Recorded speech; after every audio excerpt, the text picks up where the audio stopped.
Namaskar everyone, this is Anju and you are watching Grow Up. So we are back with another video, and in today's video we will cover all the previous year questions related to approaches to human development. So moving to our first slide, this is our first question where they were asking about the differences of nature and nurture, okay, and metacognition. So here nature is basically related to heredity, so we'll write it relates more with heredity, and then nurture it relates more with environment, right? Now nature is static, okay, but nurture is dynamic, we can change it. In nature we include physical structure, temperament, height, color and hairs, etc. But in nurture we include nourishment, training, education and learning. In nurture we can change things, okay, and we relate more with environment. But in nature it is our heredity from which we got something, right? And we can't change it. It is changeable, but this cannot be changed, right? And we have discussed it in detail in our video, and I have given the link of that video of this unit approaches to human development, so you can check it from there as well. Now moving to the next question, this is our metacognition. So as we have done this in that unit as well, so it comes from the root word meta, okay.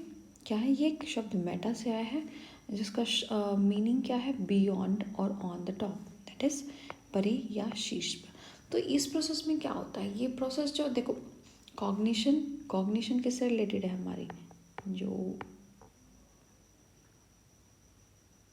Cognition हमारी किससे related है, mind से related है ना. तो मतलब mind की हमारे सारे काम उसमें आते हैं कि थिंकिंग, लैंग्वेज सीखना हो गया, ओके, कोई नई चीज़ प्रोसेस करना हो गया, परसेप्शन बनाना हो गया हमारा, ठीक है. बट मेटाकॉग्निशन में क्या होता है, थिंकिंग अबाउट थिंकिंग. हम अपनी सोच में भी कुछ सोच ही रहे होते हैं, राइट. जैसे प्लानिंग हो गया, सेल्फ इवेल्युएशन हो गया, या हम कोई स्ट्रैटेजीज बना रहे हैं, तो इसको हम बोलेंगे मेटाकॉग्निशन. नेक्स्ट आ जाता है हमारा concepts of development, okay, and we have to discuss various principles of development. मतलब विकास की अवधारणा को हमने परिभाषित करना है, और फिर इसके जो सिद्धांत हैं उनको भी डिस्कस करना है. तो डेवलपमेंट क्या है, we have done this earlier in detailed way, okay. तो सिस्टमेटिक एक सिस्टम से चलती है, कॉन्टिन्यूस लगातार चलती है. प्रोसेस क्वालिटेटिव एंड क्वांटिटेटिव सारे चेंजेस होते हैं, मतलब गुणात्मक और मात्रात्मक, ओके. सो विकास एक व्यक्ति की सतत, ओके, प्रक्रिया है, सतत और व्यवस्थित प्रक्रिया है, जिसमें जन्म से मृत्यु तक मात्रात्मक और गुणात्मक दोनों परिवर्तन शामिल होते हैं. नेक्स्ट है हमारा कंसेप्ट. तो बेसिकली 4 कंसेप्ट होते हैं ह्यूमन डेवलपमेंट के, ठीक है, कि कॉग्निटिवली इसकी कैसी डेवलपमेंट होगी, सोशली कैसा डेवलप है बंदा, इमोशंस कैसे डेवलप हैं इसके, ओके, और फिजिकल कैसे, ओके. सेमिस तो कॉग्निटिव संज्ञात्मक हमारा, ठीक है, सामाजिक, देन भावनात्मक और शारीरिक का. सो फर्स्ट हम देख लेते हैं कॉग्निटिव डेवलपमेंट. तो कॉग्निटिव को हम लिंग्विस्टिक डेवलपमेंट भी बोल देते हैं, क्योंकि यही वो स्टेज है, ठीक है, या इसी डोमेन में हम पर्टिकुलरली लैंग्वेज को सीखते हैं, क्योंकि लैंग्वेज हमारे माइंड से ही तो प्रोसेस होती है. तो कॉग्निटिव को लिंग्विस्टिक भी बोला जा सकता है, ओके, भाषाई भी हम यहाँ पे इसको बोल सकते हैं, संज्ञानात्मक को. तो ये कौन सी प्रोसेस है, हम जब एक्वायर करते हैं नॉलेज को, अंडरस्टैंड करते हैं, ओके, जब एक्वायर किया, समझा उस नॉलेज को, ठीक है, with the use of cognitive और इंटेलेक्चुअल डेवलपमेंट. इंटेलेक्चुअल डेवलपमेंट भी हम इसको बोल सकते हैं कॉग्निटिव डेवलपमेंट को, राइट, और हम इसको मेंटल डेवलपमेंट भी बोल सकते हैं. तो जब हमने कोई नॉलेज एक्वायर की, ओके, या हमने कुछ अंडरस्टैंडिंग की, तो उसमें हमारा कॉग्निटिव डोमेन यूज़ होता है, ओके. तो इसको क्या, हम इसको कैसे डिफाइन कर सकते हैं, तो इसको डिफाइन कर सकते हैं हम कि एबिलिटी है to cope up with the changes and challenges, right. चुनौतियों से निपटने की क्षमता है ये. मतलब जो चेंजेस हमारे एनवायरनमेंट में हो रही है, ठीक है, या जो चैलेंजेस हमें मिल रहे हैं। तो सबसे पहले तो बोलते हैं ना कि किसी चीज़ के बारे में हमें अपना परसेप्शन बनाना होता है ना, कि कोई प्रॉब्लम भी हमारे आगे आ रही है तो हमें उसके बारे में सोचना पड़ेगा कि हम इसको कैसे ठीक करें, राइट। तो ये है, हम कैसे चेंजेस को अडेप्ट करेंगे, कैसे प्रॉब्लम्स को सॉल्व करेंगे। तो सबसे पहले हम अपने माइंड में ही करते हैं ना, रादर देन कि हम जा रहे हैं बस सीधा कर रहे हैं उस प्रॉब्लम को सॉल्व, राइट। और तो इस एग्जाम्पल्स क्या हो जाएंगे, हम सोच रहे हैं, ठीक है, थिंकिंग होगी हमारी, इमेजिनेशन कोई कल्पना कर रहे हैं हम तर्क देने लगते हैं हर चीज़ में, राइट। रीजनिंग हमारी स्ट्रॉन्ग हो जाती है, वो किसकी कॉग्निटिव स्किल्स की वजह से ही होती है। प्रॉब्लम सॉल्विंग स्किल्स आ जाते हैं, हम समझने लगते हैं चीज़ों को अच्छे से, राइट। परसेप्शन बना लेते हैं हम, ठीक है। हो जाता है ना कि एक मेरा क्या परसेप्शन है इस चीज़ को लेके। तो वो कब बनता है, जब मैं किसी चीज़ को देखती हूँ, उसको एनालाइज करती हूँ, उसको समझती हूँ, उसके बाद ही मेरा परसेप्शन बनता है ना। जैसे मैं किसी आदमी से मिली, तो पहले मैं उसके बारे में नहीं जानती थी तो कोई परसेप्शन नहीं होगा, बट मैंने देखा कि भाई कैसे बात करता है, कैसे रहता है। तो उसके बाद अगर मैं कभी भी जाऊँ तो मेरे को ऐसा रहेगा कि हाँ, इसका एक परसेप्शन मेरे मन में बन जाता है कि एक अच्छा आदमी है, इंटेलिजेंट है, ठीक है। तो ये परसेप्शन हमारा बन जाता है, ये भी कॉग्निटिव स्किल्स की पार्ट है। डिसीजंस हम लेने लग जाते हैं, क्रिएटिविटी, लैंग्वेज लर्निंग, ठीक है। और कुछ नया हम जो सीखते हैं वो सब हमारा कॉग्निटिव डेवलपमेंट में आता है। तो कॉग्निटिव डेवलपमेंट में जो प्रोसेसेस होती है, ठीक है, वो हमने यहाँ पे डिस्क्राइब की। तो पहली होती है अटेंशन, ठीक है, फोकस देना, जहाँ पे हम अटेंशन देंगे, ठीक है, उसी चीज़ को तो हम देख रहे हैं, मतलब जो चीज़ हमारे लिए इंपॉर्टेंट है हम उसको अटेंशन देंगे सबसे पहले। फिर उसके बारे में एक परसेप्शन बनाएंगे, फिर अपनी मेमोरी में उसको रिटेन करेंगे जो हमने इन्फॉर्मेशन गैदर की है, जो अपना परसेप्शन बनाया है, ठीक है। फिर उसमें कंक्लूजन्स ऐड करेंगे रीजनिंग से, राइट। कंक्लूजन्स ऐड करी, ठीक है, एसोसिएशन की हमने अपनी फैमिलियर नॉलेज की और जो कोई नई नॉलेज हमें मिल रही है। फिर इंसाइटिंग करेंगे, ठीक है, रिकॉग्नाइज करेंगे हम नई रिलेशनशिप को दो सेगमेंट्स में देखें इन्फॉर्मेशन की। और फिर रिफ्लेक्शन, हम इवेलुएट करेंगे उसको, ठीक है।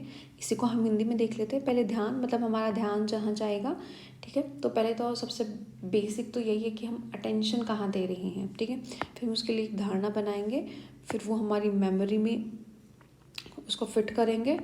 फिर उसमें और थोड़ी इन्फॉर्मेशन ऐड करेंगे कि इसके लिए ये तो चलो है, लेकिन इसमें कुछ नया भी ऐड कर देते हैं, ठीक है। अब उसको अपने मन में उसको डिस्क्राइब करेंगे कि ये किस इन्फॉर्मेशन का पार्ट है। फिर हम चिंतन करेंगे, ठीक है, उसका मूल्यांकन करेंगे। तो इसमें क्या पार्ट होता है, मूल्यांकन। नेक्स्ट आ जाता है हमारा फैसिलिटेशन ऑफ लर्निंग। तो फैसिलिटेशन ऑफ लर्निंग हम कैसे सीखते हैं, हम इंटरनल एनवायरनमेंट से भी सीखते हैं और एक्सटर्नल एनवायरनमेंट में से भी सीखते हैं। तो क्या चीज़ें जो इन्फ्लुएंस करती हैं हमें, तो इंटरनली क्या हो गया, हमारी mental health obviously in the part of learning, ये बहुत ज़्यादा इंपॉर्टेंट है। फिर हमारे बॉडी फंक्शंस, अगर वो स्मूथ फंक्शंस कर रहे हैं तो ये अच्छा है भाई हमारे लिए, ठीक है। हम ज़्यादा लर्निंग कर पाएंगे कि हमारी बॉडी ठीक है प्राइमरली, तो हम काम उससे अच्छे से कर सकते हैं। सेंसरी ऑर्गन्स, हमारे सेंसेस कितने अच्छे से काम कर रहे हैं, ऑर्गन्स कितने अच्छे से काम कर रहे हैं। फिर हम एक्सटर्नल एनवायरनमेंट से कैसे देखेंगे कि पीपल, जो लोग हैं हमारे आसपास के, वो कैसे, ठीक है। तो उनसे भी लर्निंग होती है कि भाई ज़्यादा एजुकेटेड है तो उनका थोड़ा बेनिफिट तो हमें मिलता ही है, ठीक है। वो कुछ ना कुछ हमें बताते रहते हैं। हमारा सोशल एक्सपीरियंस कैसा है, हमारा इमोशनल एक्सपीरियंस कैसा है, क्योंकि हम अगर इमोशनली बैलेंस होंगे तो बहुत ज़्यादा प्रोबेबिलिटी है कि हम लर्निंग बहुत अच्छे वे से कर रहे हैं। इंस्टीड कोई बच्चा बहुत इमोशनली डिसबैलेंस है, ठीक है, उसको पढ़ना था लेकिन वो बैठ गया सैड होके, तो उसका कोई मतलब नहीं बनता, राइट। फिर आ जाती है अपॉर्चुनिटीज़, हमें अपॉर्चुनिटीज़ कैसे मिली हैं, ठीक है। लर्निंग कर रहे हैं ना, हमें अपॉर्चुनिटीज़ कैसे मिली। कोई बच्चा वो स्कूल जा रहा है, कोई बच्चा उसको स्कूल जाने की अपॉर्चुनिटी ही नहीं मिले, तो वो ऑब्वियसली इफेक्ट करेगी उसकी फैसिलिटेशन को, उसकी लर्निंग प्रोसेस को, राइट। तो सीखने की सुविधा हम कैसे कर सकते हैं, आंतरिक वातावरण से भी सीख सकते हैं और बाहरी वातावरण से भी सीख सकते हैं। आंतरिक वातावरण में क्या आ जाएगा, हमारा मानसिक स्वास्थ्य आ जाएगा, शारीरिक कार्य हमारे अच्छे से चल रहे हैं या नहीं, ठीक है। संवेदक अंग, हम कितने संवेदनशील हैं, अपने सेंसेस को कैसे हम डेवलप करते हैं। तो बाहरी वातावरण जो इसमें क्या डिस्क्राइब करेगा, हमारे आसपास के लोग कैसे हैं, हमारा जो सामाजिक अनुभव है वो कैसा है, हमारा भावनात्मक अनुभव को वो कैसा है और हमें अवसर कैसे मिली हैं। ओके, फिर आ जाता है हमारा सोशल। तो सोशल डेवलपमेंट का मतलब क्या होता है? इसका मतलब होता है कि हमारे अंदर एबिलिटी आती है, स्किल्स आती है, जिससे हम अप्रोप्रिएटली बिहेव करते हैं, ठीक है, in accordance with social expectations. मान लो कोई मुझसे कुछ पूछ रहा है कि मुझे यहाँ जाना है, तो मैं इसको बताऊँगी कि हाँ आप यहाँ से लेफ़्ट ले लो, वहाँ से राइट ले लो। तो जब उसने मुझसे पूछा तो उसकी एक्सपेक्टेशन यही थी कि ऐसे रास्ता बताएगी। ओके, तो वो होती है हमारी सोशल डेवलपमेंट, कि मुझे पता है कि किससे कैसे बोला। मैं उसको बिल्कुल ऐसे खी करके तो बताऊँगी नहीं ना, क्योंकि मैं इसको जानती नहीं हूँ। तो वो एक फॉर्मल वे में होगा कि इसने मुझसे पूछा और मैंने इसको बता दिया, राइट। तो ये क्या होता है, अप्रोप्रिएटली मैंने आपको बोला कि खी करके वो हम अपने फ्रेंड्स को बता सकते हैं हंसी मजाक में, लेकिन अप्रोप्रिएटली हमने उस सिचुएशन को देखा कि वो स्ट्रेंजर है, हम उसके सामने ऐसे रिएक्ट नहीं कर सकते, फॉर्मली हमने रिएक्ट किया और उसको डायरेक्शन बताई, ठीक है। तो ये हो जाएगा हमारा सोशल डेवलपमेंट का पार्ट। तो ये किसका रिजल्ट होता है? सोसाइटी की कैपेसिटी क्या है, वो और रिसोर्सेज को ऑर्गेनाइज कैसे करती है, ठीक है। चैलेंजेस या अपॉर्चुनिटीज़ कैसे, अब देखो सोशल डेवलपमेंट है वो सोसाइटी पे डिपेंड करेगी, ठीक है, कि वो कैसे ऑर्गेनाइज करती है रिसोर्सेज को, चैलेंजेस को कैसे मीटअप करती हैं, और उसकी अपॉर्चुनिटीज़ क्या क्या हैं। And is one of the most powerful way for propagating and sustaining new developments in education system. See, educational system है हमारा, सोसाइटी पे वो बहुत ज़्यादा डिपेंड करता है, ठीक है। सोसाइटी ही है वो जो डिसाइड करेगी कि कितना पावरफुल हमारा एजुकेशन सिस्टम हो सकता है, right. Then society can be describe as an complex fabric. तो इसको कॉम्प्लेक्स फैब्रिक हम डिस्क्राइब कर सकते हैं सोसाइटी को, क्योंकि इसमें बहुत सारी चीज़ें इन्वॉल्व होती हैं, इसमें बहुत इंटर रिलेटेड एक्टिविटीज़ होती है, सिस्टम होते हैं, ऑर्गेनाइजेशंस होती हैं, ठीक है। सोसाइटी बहुत सारी चीज़ें, मतलब हमारे आसपास क्या है, जो भी सोशल चीज़ें वो एक सोसाइटी की हायरार्की में तो आती हैं, राइट। अब आता है development occurs with in society when improves its on organization. तो हमारी डेवलपमेंट जो हो रही सोसाइटी में वो तब ज़्यादा अच्छी होगी अगर हमारी सोसाइटी अच्छे से इम्प्रूव होगी, उसकी ऑर्गेनाइजेशनल पावर अच्छी होगी, राइट। तो उसकी ऑर्गेनाइजेशनल पावर जो है, ठीक है, किसी चीज़ को ऑर्गेनाइज करने की, वो हम कैसे इम्प्रूव कर सकते हैं? एक तो हम उसका क्वांटिटेटिव एक्सपेंशन कर सकते हैं, सॉरी, ओके। तो क्वांटिटेटिव एक्सपेंशन कर सकते हैं हम उनका सोशल एक्टिविटीज़ के थ्रू। ज्योग्राफिक एक्सपेंशन, ठीक है, हम उसको बड़े स्केल पे रिप्रेजेंट कर सकते हैं, जो अपॉर्चुनिटीज़ है वो ज़्यादा बच्चों को मिलेंगी, ठीक है। ऑर्गेनाइज कर सकते हैं और इंटरचेंज कर सकते हैं, ठीक है। थोड़ा बहुत जो हमारी जैसे ऑर्गेनाइजेशन पहले हम कुछ कर रहे हैं तो उसमें थोड़ा चेंज कर सकते हैं एग्जिस्टिंग ऑर्गेनाइजेशंस में, तो वो ताकि वो ज़्यादा इफेक्टिवली लोगों तक पहुँचे। फिर आ जाता है हमारा डायरेक्शन ऑफ डेवलपमेंट। तो डायरेक्शन है जो डेवलपमेंट की, कौन से डेवलपमेंट की? सोशल डेवलपमेंट की। तो वो किस पे इन्फ्लुएंस करती है? पॉपुलेशन के अवेयरनेस पे, क्योंकि सोसाइटी में रहता कौन है? पीपल। तो पीपल ज़्यादा पॉपुलेशन अगर अवेयर होगी तो सोशल डेवलपमेंट ज़्यादा होगी, कम अवेयर होगी तो कम डेवलपमेंट होगी। तो ये किस पे डिपेंड करता है कि पॉपुलेशन की अवेयरनेस कैसे अपॉर्चुनिटीज़ को लेके अपने आसपास। फिर आ जाती है हमारे सोशल डेवलपमेंट, जो 2 स्टेजेस में मेनली मार्क होती है, कि एक तो हमारे सोशली हमने इमोशनल कैसा एक्सपोजर मिला है अपने एनवायरनमेंट में, और एक हम मेंटली कैसे हैं, ठीक है। अगर हमारी खुद की मेंटेलिटी ही अच्छी नहीं है तो सोसाइटी का अच्छे होने का कोई ज़्यादा खास बेनिफिट रह नहीं जाता है।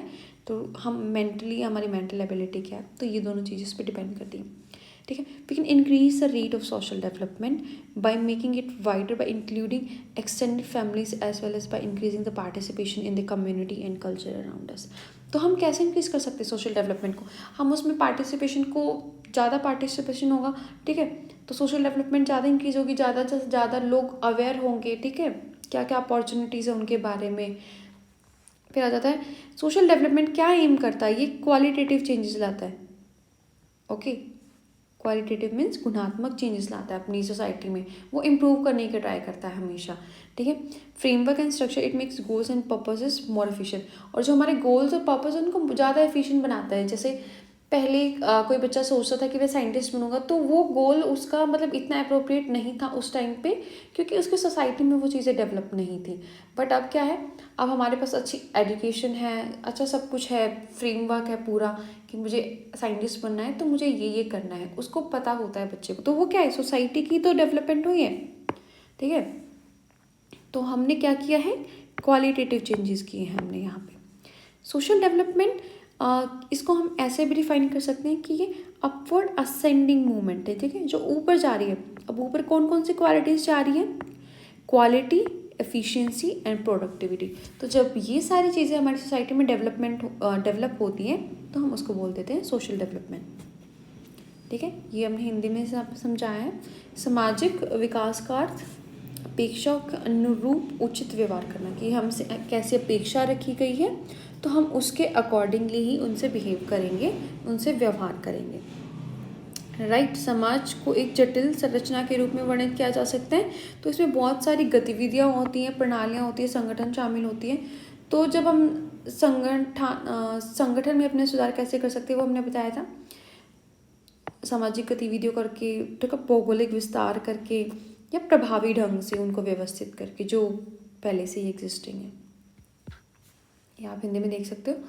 तो मुख्य दो चरण होते हैं, भावनात्मक, मानसिक, ठीक है। आसपास में अपने समुदाय की भागीदारी की विकास की दर कैसे बढ़ा सकते हैं हम, ठीक है। एक्सटेंडेड फैमिलीज को शामिल कर सकते हैं। अपने लक्ष्य और उद्देश्य को अधिक कुशल बनाने के लिए गुणात्मक परिवर्तन हमें करने होते हैं अपनी सोसाइटी में, ठीक है। और जब गुणवत्ता, दक्षता और उत्पादकता हमारी इंक्रीज होती है, हमारी बढ़ती है, तो हमारी ऑटोमेटिकली सोशल डेवलपमेंट होती रहती है। अब इमोशनली हमारी डेवलपमेंट जो कैसे होती है, तो इमोशनल डेवलपमेंट क्या होती है, बेसिकली एक एबिलिटी होती है हमारी कि हम ग्रेजुअली कैसे परसीव कर सकते हैं, असेस कर सकते हैं, मैनेज कर सकते हैं अपने इमोशंस को। तो ये एक बायोलॉजिकल प्रोसेस होती है, बट ये ड्राइव होती है फिजिकल और कॉग्निटिव चेंजेस से, okay. And it is heavily influenced by the environment, हमारे एनवायरनमेंट से बहुत ज़्यादा इन्फ्लुएंस होती है, ठीक है। अगर हम एक हैप्पी इन्वायरनमेंट में रहते हैं, ठीक है, जहाँ पे सब लोग हंसी खुशी रहते हैं, तो ज़्यादा चांसेस है कि हम खुश रहेंगे, ठीक है। बट अगर एक हमारा एनवायरनमेंट ही ऐसा है, बिल्कुल सैड है, कंजर्वेटिव है, तो हमारा इमोशंस भी ऐसे ही रहेगा कि हमेशा डरे ही रहना कि भाई ऐसे ही रहते हैं हम, तो ऐसे ही रहते हैं, मत इन द सेंस कि उसको आदत हो जाती है वैसे रहने की। तो वो हमारे इमोशंस ऑटोमेटिकली डेवलप हो जाते हैं, और वो किससे बहुत ज़्यादा इन्फ्लुएंस करते हैं, एनवायरनमेंट से इन्फ्लुएंस करते हैं। तो जो प्रोसेस है इमोशनल डेवलपमेंट की, वो हमें अपॉर्चुनिटीज़ देती है, ठीक है। अगर हम इमोशनली स्टेबल हैं तो हम अपनी स्किल्स को इम्प्रूव, हम इतना टाइम नहीं करेंगे, ठीक है, कि हम सैड है तो सैड है, हैप्पी है तो हैप्पी है, उस चीज़ों को परे रख के अगर हम इमोशनली स्टेबल हैं तो हम क्या करेंगे, अपने स्किल्स को इम्प्रूव करेंगे, अपनी क्वालिटीज़ को इम्प्रूव करेंगे, और अपना सेल्फ इस्टीम देखेंगे, राइट। तो इसमें जो है इमोशनली हम ऐसे प्रोसेस कर रहे हैं। तो भावनात्मक प्रक्रिया हमें कौशल विकसित करने, अद्वितीय गुणों की खोज करने और आत्मसम्मान विकसित करने का अवसर देती है, ये अपॉर्चुनिटीज़ देती है हमें अगर हम इमोशनली स्टेबल होते हैं। अब इमोशनल डेवलपमेंट को कौन से फैक्टर अफेक्ट करते हैं, एक तो हार्मोन्स जो हमारे इंटरनली बॉडी में चेंजेस होते हैं केमिकल, और एक हमारा एनवायरनमेंट।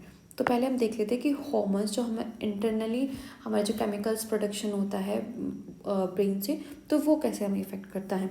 तो ये क्या होते हैं, हार्मोन्स क्रिटिकल केमिकल्स होते हैं हमारे ब्रेन में, ठीक है। तो इनसे क्या होते हैं, ये फिजिकल चेंजेस होते हैं और इमोशनल चेंजेस होते हैं। आपने देखा होगा ना, फिजिकल चेंजेस जैसे प्यूबर्टी में बहुत सारे फिजिकल चेंजेस होते हैं। वो क्यों होते हैं, क्योंकि हमारा जो है हार्मोनल साइकिल चेंज हो जाता है, हमारे हार्मोन्स अलग बिल्ड होने लग जाते हैं, तो उससे हमें फिजिकल चेंजेस भी होते हैं, और साथ में क्या होता है, हमारे इमोशनल चेंजेस होते हैं उसमें। तो हार्मोन्स सिंगलिंग मॉलिक्यूल्स हैं जो मल्टी सेलुलर ऑर्गेनिजम्स में होते हैं। मल्टी सेलुलर जिसमें बहुत सारी सेल्स होती हैं, ह्यूमन बींग्स भी एक मल्टी सेलुलर ऑर्गेनिज्म है। The influence the health and functioning, वो हेल्थ को इन्फ्लुएंस करते हैं, हमारी बॉडी की फंक्शनिंग कैसी है, स्मूथ है नहीं है, तो वो उस चीज़ को भी फंक्शन करते हैं, ठीक है। और ब्रेन है, ब्रेन में होती है सारी प्रोसेस, तो वो साइकोलॉजिकली अफेक्ट करते हैं हमारे मूड को और हम कैसे बिहेव करते हैं। तो ऐसे ये हमारे इमोशंस के साथ इन्फ्लुएंस होती हैं इनकी। तो जैसे एक हार्मोन है हमारा एड्रेनलाइन, तो इसको हम इमोशनल स्टेट जो होती है, हम गुस्से में हैं या डर में हैं, तो अगर ये ज़्यादा राइज होगा तो हमारे ये खुद, अगर हम बैठे, देखा आपने कभी कभी खुद गुस्सा आ जाता है, तो ये अगर ये हार्मोन हमारा ज़्यादा क्वांटिटी में होगा प्रोड्यूस हमारी बॉडी में, तो हमें खुद हाई ब्लड प्रेशर हो गया या फियर या एंगर या एंजाइटी जैसे इश्यूज इसमें होने लग जाते हैं। ठीक है, फिर हमारा आता है सीरोटोनिन। ठीक है, हेल्प करता है ये बैलेंस करने को मूड को, और प्रमोट करता है feeling of wellbeing and reward. हमने कुछ किया होता है, ठीक है, तो हमें अंदर से ही ऐसा लगता है कि वाह हमने किया, तो हमने क्या किया, खुद को रिवॉर्ड दिया। तो ये हार्मोन होता है जो हमें हेल्प करता है हमारे मूड को बैलेंस करने के लिए। ठीक है, और वेलबींग वाली जो है फीलिंग प्रमोट करने के लिए और रिवॉर्ड देने के लिए। फिर आता है एंडोर्फिन्स। तो ये इसको नेचुरल पेन किलर भी बोला गया है, क्योंकि इससे हम क्या कर सकते हैं, ओवरकम कर सकते हैं डिप्रेशन और स्ट्रेस से। फिर आता है हमारा डोपामाइन। इसको फील गुड हार्मोन बोला गया। जब भी हम अच्छा फील करते हैं तो डोपामाइन रिलीज होता है। बट अगर हम अच्छा नहीं फील कर रहे हैं तो भी हम कुछ एक्टिविटीज़ ऐसे कर सकते हैं, ठीक है, छोटी बहुत एक्टिविटीज़ करके कि भाई मुझे तो बहुत अच्छा लग रहा है, तो वो हम अपने ब्रेन को सिग्नल दे रहे हैं कि हम अपने आप को रिवॉर्ड कर रहे हैं। ठीक है, तो उससे डोपामाइन रिलीज होगा, तो हमारा मूड ऑटोमेटिकली हैप्पी हो जाएगा, फील गुड हार्मोन, राइट। फिर आता है ऑक्सीटोसिन। ये प्रमोट करता है सोशल इंटरेक्शंस, ठीक है, और पॉजिटिव इमोशंस को। तो ये हमने यही सारा जो है अभी एक्सप्लेन किया, ये हिंदी में है। अब आ जाता है हमारा एनवायरनमेंट।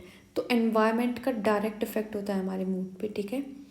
और अब everyone responds differently to different environment, और हर व्यक्ति, ईच एंड एवरी पर्सन, वो डिफरेंटली रिस्पॉन्ड करते हैं अपने एनवायरनमेंट में। ऐसा नहीं है कि मेरे को गुस्सा है तो मैं अलग से रिस्पॉन्ड कर रही हूँ सेम एनवायरनमेंट में, और मेरे साथ अगर कोई बंदा है तो वो अलग से रिस्पॉन्ड कर रहा है। तो ये किन्हीं भी दो ह्यूमन बींग्स का ऐसे बिल्कुल सेम नहीं होता है कि भाई ये दोनों बिल्कुल सेम तरीके से, एग्जैक्टली सेम तरीके से जो रिस्पॉन्ड करते हैं अपने एनवायरमेंटल कंडीशंस में। तो जो फैक्टर्स हमारी इमोशनल डेवलपमेंट को इफ़ेक्ट करते हैं हमारे एनवायरनमेंट से, वो क्या क्या है, हमारा कल्चरल बैकग्राउंड कैसा है, ठीक है।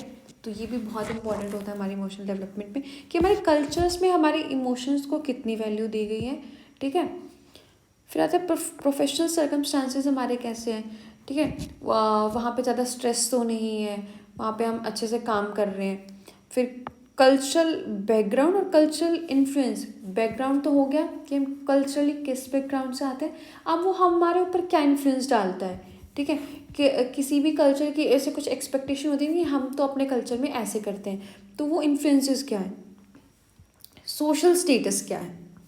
सोशल स्टेटस मतलब एक तो आपका सोशल स्टेटस अच्छा है, आपका नाम है, इज्जत है, पैसा है आपके पास, ठीक है, तो आप एक स्मूथ लाइफ जी रहे होते हैं, आपको इतना टेंशन लेने की बात नहीं होती। वहीं किसी का सोशल स्टेटस फाइनेंशियली वीक हो तो वो तो स्ट्रेस में रहेगा, ठीक है, स्ट्रेस में रहेगा तो उसका मूड ऑटोमेटिकली इफेक्ट होगा, ठीक है। फिर आपकी पर्सनैलिटी कैसे, अपनी पर्सनैलिटी को कैसे बिल्ड किया है, पॉजिटिव पर्सनैलिटी है, ठीक है, या आप नेगेटिव चीज़ों की तरफ ज़्यादा ध्यान देते हो, आपकी एजुकेशन कैसी है, ठीक है, आपका पर्सनल एक्सपीरियंस बेसिकली क्या रहा है एनवायरनमेंट में। तो ये सब चीज़ें आपके इमोशंस को इफ़ेक्ट करती हैं, okay.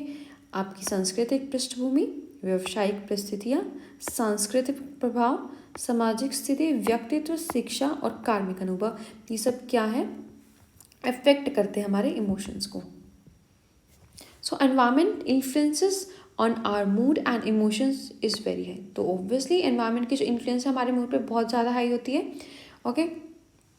Different settings evoke different emotional responses, क्योंकि हमारे आगे अगर डिफरेंट सिचुएशन आएंगी तो हम उसका जो है वो इमोशनल रिस्पॉन्सेज भी हमारे डिफरेंट ट्रिगर होते हैं उस टाइम पे।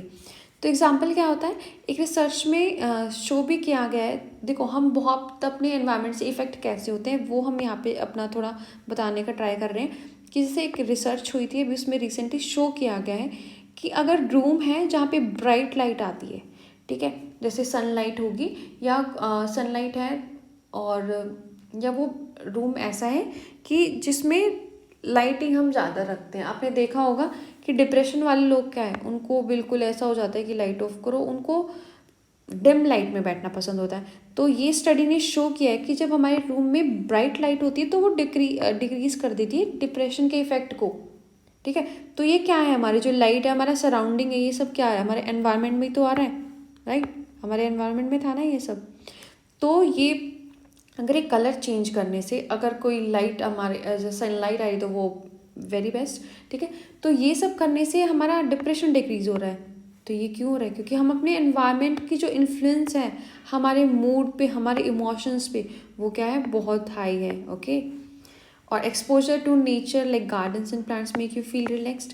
तो जब भी कभी आप ऐसे टेंस्ड होते हैं, अब आप जाते हो वॉक करने, तो आप रिलैक्स फील करते हो उन प्लांट्स को देख के, ठीक है, अपने आसपास नेचर को देख के। तो ये क्या है, एनवायरनमेंट की इन्फ्लुएंस है आपके ऊपर।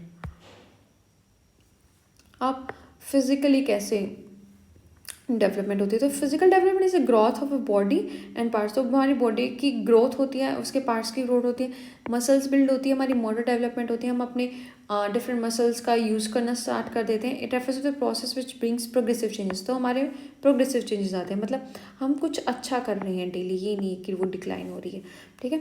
इन external as well as internal organs. तो ये एक्सटर्नल और इंटरनल दोनों ऑर्गन्स में होती है। तो ये क्या होती है, बायोलॉजिकल और साइकोलॉजिकल चेंजेस आते हैं हमारे फिजिकल डेवलपमेंट के साथ साथ सबकी through out the life span. तो जो डेवलपमेंट है वो कहाँ से स्टार्ट हो जाती है, this we have discussed in our video for approaches to human development, ठीक है। उसके डिफरेंट स्टेजेस थे, तो वहाँ पे आप इसको रेफर कर सकते हो, उस वीडियो को देख सकते हो, उसका लिंक मैंने डिस्क्रिप्शन बॉक्स में दे दिया है। तो ये क्या है, कंसेप्शन मतलब प्रीनेटल पीरियड। जब हम वोम में होते हैं तो वहाँ से ही हमारी जो एक डेवलपमेंट स्टार्ट हो जाती है, ठीक है, एंड एक्सटेंड्स थ्रू अडल्टहुड। तो क्या है, वो अडल्टहुड तक जाती है। उसके बाद मतलब जो फिजिकली हमारी डेवलपमेंट नहीं होती है, क्योंकि हम एक मैच्योरिटी वाली स्टेट को रीच कर जाते हैं। And involve aspects like muscle strength, endurance और कोऑर्डिनेशन जो है हमारा, वो आ जाता है। तो ये हमने सेम हिंदी में किया है। तो ठीक है, डेवलपमेंट आ गई, तो उसमें हमने बोला कि मोटर डेवलपमेंट होती है। तो जो मोटर डेवलपमेंट होती है वो दो टाइप की होती है, ग्रोस मोटर स्किल्स और एक फाइन मोटर स्किल्स। तो ग्रोस मोटर स्किल्स क्या होंगे, जो लार्जर मूवमेंट्स होती है बॉडी की, उनको हम बोल देते हैं ग्रॉस मोटर स्किल्स। और जो स्मॉलर मूवमेंट्स होती हैं, ठीक है, स्मॉल्स मसल्स का यूज़ करके मूवमेंट होती है, या सिंक्रोनाइजेशन करते हैं हम हैंड्स का, फिंगर्स का, आइज़ का, तो वो क्या हो गया, हमारे फाइन मोटर स्किल्स हो गए। तो ग्रोस मोटर स्किल्स का एग्जांपल क्या हो गया हमारा, running, walking and jumping, okay. और फाइन मोटर स्किल्स का एग्जांपल हमारा क्या हो गया, राइटिंग, पेंटिंग एंड ड्राइंग। देखो, रनिंग कर रहे हैं हम, हाथ पैरों का ज़्यादा यूज़ है, वॉकिंग पे हाथ पैरों का ज़्यादा यूज़ है, जंपिंग में क्या, हाथ पैर, मतलब जो बड़ी हमारी मसल्स है उनका हम यूज़ ज़्यादा कर रहे हैं। पर फाइन मोटर स्किल्स में हम क्या कर रहे हैं, लिख रहे हैं तो हम अपनी फिंगर से पेंसिल को होल्ड कर रहे हैं, ठीक है। हमारा कंसंट्रेशन भी वही, हम आई से देख भी रहे हैं, ठीक है, हमारे हैंड का भी यूज़ हो रहा है। तो ये सब आ गया हमारे फाइन मोटर स्किल्स में। तो ये हमने हिंदी में डिस्क्राइब किया है। तो प्रिंसिपल्स क्या है डेवलपमेंट के, एक होता है कैपिलर प्रिंसिपल। तो ये क्या करता है, growth directs from the head downwards. मतलब ये एक पर्सन है, तो उन्होंने बोला है कि जो ग्रोथ है वो हेड से डाउनवर्ड आती है। मतलब आपने देखा होगा कि पहले बच्चा बिल्कुल छोटा होता है तो बैठने से पहले भी वो अपनी नेक को स्टेबल करना सीखता है, ठीक है। और क्योंकि वो जब बैठता है तो वो नेक के इम्पैक्ट से गिरता रहता है साइड में, क्योंकि उसकी नेक स्टेबल नहीं होती है। तो ये जो डेवलपमेंट हुई, इसने नेक को स्टेबल किया, ठीक है, फिर इसकी बैकबोन स्टेबल होगी। तो ये कैपिलोस्यूडल प्रिंसिपल हमें बोलता है कि जो विकास है वो सर से नीचे की तरफ होता है। और फिर आता है हमारा प्रॉक्सिमल डिस्टल प्रिंसिपल। ये बोलता है कि हमारा जो डेवलपमेंट है वो सेंटर पार्ट की बॉडी से एक्सट्रीमीज तक जा रहा है। तो मतलब अब बैकबोन डेवलप है तो हम अपने आर्म्स का, हाथ का पहले यूज़ करना सीखते हैं, उसके बाद हम फिंगर्स का यूज़ करना सीखते हैं, राइट। तो ये हमें प्रॉक्सिमल डिस्टल प्रिंसिपल में बताया जाता है। अब क्वेश्चन नंबर 3 है हमारा कि इम्पोर्टेंस क्या है फिजिकल और कॉग्निटिव डेवलपमेंट की हमारी चाइल्डहुड पीरियड में, ठीक है। हमें इसको एक अप्रोप्रिएट एग्जाम्पल देके समझाना है। तो इसमें क्या बोला उन्होंने कि आप एक्सप्लेन कीजिए, बताइए कि जो शारीरिक और संज्ञानात्मक विकास है चाइल्डहुड पीरियड में, ठीक है, तो उसका क्या इम्पोर्टेंस है एग्जाम्पल के साथ। तो फिजिकल डेवलपमेंट की क्या इंपॉर्टेंस है भाई हमारी लाइफ में, बहुत ज़्यादा इंपॉर्टेंस है। तो फिजिकल डेवलपमेंट क्या करती है, एक चाइल्ड को नए चैलेंजेस और नए चैलेंजेस के लिए एबल कर देती है, ठीक है, प्रिपेयर करती है वो चिल्ड्रन को एक्टिविटीज़ को, ठीक है, that support language development, social skills and other areas of learning. तो ये हमारी फिजिकल डेवलपमेंट ही है। तो उससे हम हमारी डेवलपमेंट जो इंटर रिलेटेड होती है, तो हमारी फिजिकल डेवलपमेंट होगी तो हम सोशल स्किल्स सीख सकते हैं, ठीक है, जो एरियाज है लर्निंग के वो एक्सपेंड हो जाते हैं हमारे, which results in later success, जिससे हमें बाद में सक्सेस मिलती है। तो physical changes that occur during childhood includes increase in fine motor coordination. तो हमारा फाइन मोटर कोऑर्डिनेशन होता है, मैंने बताया ना आपको, ग्रॉस मोटर स्किल्स और fine motor skills. Fine motor skills में मतलब छोटे छोटे मसल्स को हम यूज़ करते हैं। एंड तो यहाँ पे gross motor fine and gross motor coordination हम सीख जाते हैं। बैलेंस हमारा इंक्रीज हो जाता है बॉडी का, ठीक है, और हमारी कोऑपरेशन आ जाती है बॉडी में कि हम एक दूसरे पार्ट्स को कोऑपरेट करना सीख जाते हैं आपस में। और जैसे राइटिंग हो गया, पेंटिंग हो गया, ड्राइंग हो गया, ये सारी चीज़ें हम क्या फिजिकली डेवलप है तभी तो कर रहे हैं, राइट। तो ये हमने सेम हिंदी में किया है यहाँ पे। तो जो कुछ इम्पोर्टेंट फिजिकल डेवलपमेंट्स है चाइल्डहुड में क्या है, वो ग्रॉस मोटर स्किल्स, ठीक है, जिनमें लार्ज मसल्स इन्वॉल्व होती है। फिर फाइन मोटर स्किल्स जिनमें स्मॉल मसल्स, ठीक है, बहुत 2-3 मसल्स का सिंक्रोनाइजेशन होता है। रनिंग हो गया, स्ट्रेंथ हो गया, बॉडी स्ट्रेंथ हो गया, कोऑर्डिनेशन हो गया, मसल्स का बैलेंस बनाना हो गया, ठीक है, सेंसरी एक्सप्लोरेशंस हो गए, हमारी हाइट हो गई या हमारा कंट्रोल हो गया हमारी बॉडी में। तो ये सब हमारी जो फिजिकल डेवलपमेंट्स होती हैं कौन से पीरियड में, चाइल्डहुड पीरियड में, ठीक है। सकल मोटर कौशल, फाइन मोटर कौशल, दौड़ना, हमारी ताकत हो गई, शरीर की ताकत होगी, मांसपेशियों का समन्वय हो गया, संतुलन हो गया, संवेदी अन्वेषण हो गया, ऊंचाई हमारी बढ़ती है और शरीर पर नियंत्रण बढ़ जाता है। तो इम्पोर्टेंस क्या हमने देख लिया दोनों फिजिकल और कॉग्निटिव। तो पहले हम कॉग्निटिव की इम्पोर्टेंस देख लेते हैं। फिजिकल की हम कर चुके हैं। तो it helps children to think and understand the world around them. तो ये क्या करती है, हम सोच सकते हैं, समझ सकते हैं अपने वर्ल्ड को जो हमारे आसपास है। ये इम्प्रूव करते हैं हमारी एबिलिटी को to understand the relationship between ideas, कि ये दो चलो आइडियाज़ हैं तो इनके बीच में रिलेशनशिप क्या है। तो वो हम क्या कब सोच सकते हैं, जब हमारी कॉग्निटिव डेवलपमेंट होती है, ठीक है। इम्प्रूव करते हैं हमारे एनालिटिकल स्किल्स को, जैसे रीजनिंग हमने बोला ना कॉग्निटिव में ही आता है। तो it allows children to pay attention to the world around them and shapes rest of their life, shapes rest of their life, shape देता है, राइट। इसका क्या मतलब हो गया यहाँ पे कि अगर हमारी कॉग्निटिव डेवलपमेंट अच्छी होगी तो हमारी लाइफ के लिए हमारी शेप चेंज होना, मतलब मैं एक इंटेलिजेंट पर्सन हूँ, ठीक है, या मेरे एनालिटिकल स्किल्स ज़्यादा हैं, या मेरे में कौन सा स्किल ज़्यादा, तो वो शेप करता है हमारी कंप्लीट बॉडी को, ठीक है। जैसे किसी को डांसिंग का शौक है तो डांसर बन जाता है, तो क्या किया उसने, शेप कर दिया अपनी बॉडी को, शेप कर दिया अपनी लाइफ को, सॉरी, ठीक है। तो वो कौन सी जगह पे उसने फोकस किया, उसने डांसिंग पे फोकस किया, वहाँ पे करियर बनाए, तो उसने अपनी लाइफ को शेप अप किया as a dancer. The older we get the lesser is the ability to adapt and to change, ठीक है। जो हमारी जब एज बढ़ती रहती है तो उसके साथ साथ हम थोड़ा रिजिड हो जाते हैं, तो हम इतना अडेप्टेबल नहीं रहते। जैसे बच्चे, उसको कुछ भी सिखाओगे तो वो बहुत ईजिली सीख जाते हैं, ठीक है, चेंज होने को रेडी रहते हैं। लेकिन जब हम एक मैच्योरिटी की स्टेट पे रीच कर जाते हैं, ठीक है, तो हम इतना ईजिली जो है चेंज को अडेप्ट नहीं कर पाते हैं। तो ये बहुत इंपॉर्टेंट हो जाता है हमारी जो कॉग्निटिव डेवलपमेंट है कि वो चाइल्डहुड में ही वो बहुत अच्छे से हो जाए, राइट। ये हमने हिंदी में किया है। नेक्स्ट आ जाता है जो हमारी कुछ इंपॉर्टेंट डेवलपमेंट्स होती है चाइल्डहुड में। सेल्फ कंसेप्ट हमें पता चल जाता है, इमोशंस को समझने लग जाते हैं, हमें इंडिपेंडेंस मिल जाती है, सेल्फ कंट्रोल आ जाते हैं, इमेजिनेशन स्टार्ट करते हैं, लैंग्वेज सीखना हम स्टार्ट कर देते हैं, रीडिंग स्टार्ट कर देते हैं, अटेंशन देते हैं हम चीज़ों को, रिस्पॉन्ड करना सीख जाते हैं, और हमारी वोकैबुलरी इंक्रीज हो जाती है, ठीक है। स्व अवधारणा, भावनाओं की समझ, फिर हमारी आज़ादी, आत्मसंयम बढ़ जाता है, कल्पना करने लग जाते हैं, भाषा हम अच्छे से सीखते हैं, पढ़ना सीख जाते हैं, ठीक है, और ध्यान देते हैं और प्रतिक्रिया देते हैं, ठीक है, ध्यान देते हैं किसी चीज़ की तरफ और फिर हम उसकी प्रतिक्रिया भी देते हैं, हमारी शब्दावली बढ़ जाती है। तो फिजिकल डेवलपमेंट का एक एग्जाम्पल होगी, ठीक, तो ये तो हो गया ग्रॉस मोटर स्किल्स, ठीक है, ग्रॉस मोटर स्किल्स। तो इसमें क्या हो रहा है, बेसिकली हाथ और पैरों का ज़्यादा यूज़ हो रहा है, रनिंग में भी और डांसिंग में भी, ठीक है, और ये यहाँ पे है फाइन मोटर स्किल्स, ठीक है, इसमें सिंक्रोनाइजेशन हो रहा है आइज़ का, फिंगर्स का, हैंड्स का, ठीक है, ये क्या कर रही है, पेंटिंग कर रही है, यहाँ पे कुछ ड्रॉ कर रही है, ठीक है। तो फिजिकल डेवलपमेंट क्या है, जब हमारा फिजिकली हम ग्रो करते हैं, जैसे इन्फेंट है, ठीक है, फिर अर्ली चाइल्डहुड और फिर लेटर चाइल्डहुड, तो ये हमारी फिजिकल डेवलपमेंट के एग्जाम्पल्स हैं।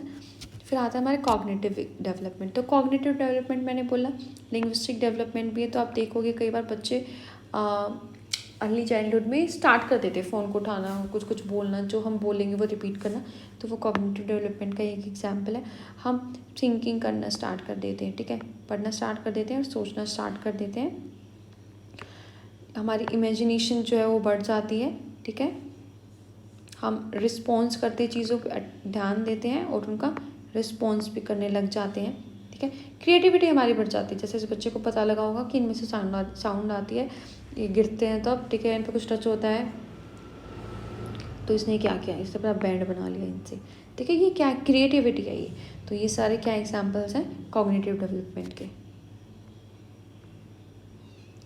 नेक्स्ट आ जाता है हमारा explain the role of heredity and environment in the development of child. तो ये हमने यहाँ पे नहीं किया है, इसका लिंक मैंने आपको डिस्क्रिप्शन बॉक्स में दे दिया, क्योंकि ये हम बहुत अच्छे से जो अपनी प्रीवियस वीडियो में कवर कर चुके हैं। फिर आता है हमारा ह्यूमन ग्रोथ एंड डेवलपमेंट, ये भी हम वहाँ पे बहुत डीपली कवर कर चुके हैं। देन आता है हमारा physical, social and emotional changes during adolescence period, ठीक है, इसमें क्या है, ये हम कर चुके हैं, फिजिकल, सोशल और इमोशनल चेंजेस ड्यूरिंग एडोलसेंस, वो हम काफ़ी अच्छे से वहाँ पे कर चुके हैं, ठीक है। अभी हम फिजिकल और सोशल, तो अब हम यहाँ पे इमोशनल चेंजेस से स्टार्ट करेंगे, ठीक है। तो क्या इमोशनल चेंजेस आते हैं हमारे एडोलसेंस में, कॉन्शियस फीलिंग हो जाती है हमारी, बिल्कुल, ठीक है, मूड स्विंग्स बहुत ज़्यादा होने लग जाते हैं, पीर प्रेशर आ जाता है, अनसर्टेन फीलिंग हमारी होती है, थॉट्स कॉन्फ्लिक्ट करते रहते हैं, बहुत ज़्यादा सेंसिटिव हम हो जाते हैं, सेक्सुअल फीलिंग्स हमें आने लग जाती है और इंटेंस इमोशंस आने लग जाते हैं। तो ये मेन जो इमोशनल चेंजेस हैं अकर होते हैं हमारे एडोलसेंस में, ठीक है, जैसे सचेत महसूस होना, हमारा साथियों का दबाव, हमारा मिजाज, अनिश्चित महसूस होना, विरोधी विचार, संवेदनशील, ठीक है, यौन भावनाएं और ये तो इन सब की एजुकेशनल इम्प्लीकेशंस क्या होती हैं। तो जो फिजिकल, सोशल और इमोशनल चेंजेस होते हैं हमारे एडोलसेंस में, तो हमारे क्या रीजनिंग स्किल्स बिल्ड हो जाते हैं, रैशनल थॉट आने लग जाते हैं और हमारी मॉरल जजमेंट जो है इंक्रीज हो जाती है। तो ये ऑब्वियसली पॉजिटिवली इफेक्ट करेंगे हमारे एजुकेशन प्रोसेस को। तो ये स्किल्स क्या करते हैं, हेल्प करते हैं हमें अंडरस्टैंड करने में और लर्न करने में एक ज़्यादा मीनिंगफुल वे में। सिमिलरली जो इस पीरियड में बच्चे होते हैं वो आइडियोलॉजिकल जो टॉपिक्स होते हैं उन पर आर्ग्यू करने लग जाते हैं, मतलब आइडियोलॉजिकली जो टॉपिक है उन पे भी, क्योंकि उनके रैशनल थिंकिंग हो जाती है, तो वो आर्ग्यू करते हैं, उनको अच्छे से समझते हैं और चैलेंज वो एक्सेप्ट करते हैं इस टाइम पे, ठीक है। उनकी जो पावर है परसेप्शन की वो बहुत फास्ट हो जाती है कि किसी चीज़ के बारे में उनको परसेप्शन बनाना है तो वो बहुत फास्ट तरीके से बनाते हैं। इम्प्रेशंस, उनका इंट्रोस्पेक्शन है वो बहुत फास्ट रेट से होता है। ऑल्सो वो जो है ज़्यादा सफोस्टिकेटेड लेवल ऑफ ह्यूमर के जो है इस एज में हो जाते हैं। तो ये हमने हिंदी में किया कि जो है अच्छे से समझने में और सीखने में मदद करती है, ठीक है, जो व्यवहारिक विषय हैं, ठीक है, उन पे वो सोचते हैं और बहस करते हैं और बेशक निर्देशों को चुनौती देने में सक्षम होते हैं कि मतलब ये हुआ तो कैसे हुआ, उसके ऊपर बहस भी कर लेंगे, उसको चुनौती भी दे लेंगे कि हुआ तो मुझे बताओ कि हुआ तो हुआ कैसे। तो आत्मनिरीक्षण अच्छे से कर लेते, एक धारणा बना लेते और उसकी जो धारणा की गति जो है वो बहुत तीव्र होती है, बहुत फास्ट होती है, ठीक है। और इसके अलावा हास्य के अधिक प्रकृष्ट स्तरों की भी वो सराहना करते हैं। So thank you for watching, and if you like our content, you can subscribe to this channel. See you in the next video. Till then, namaskar.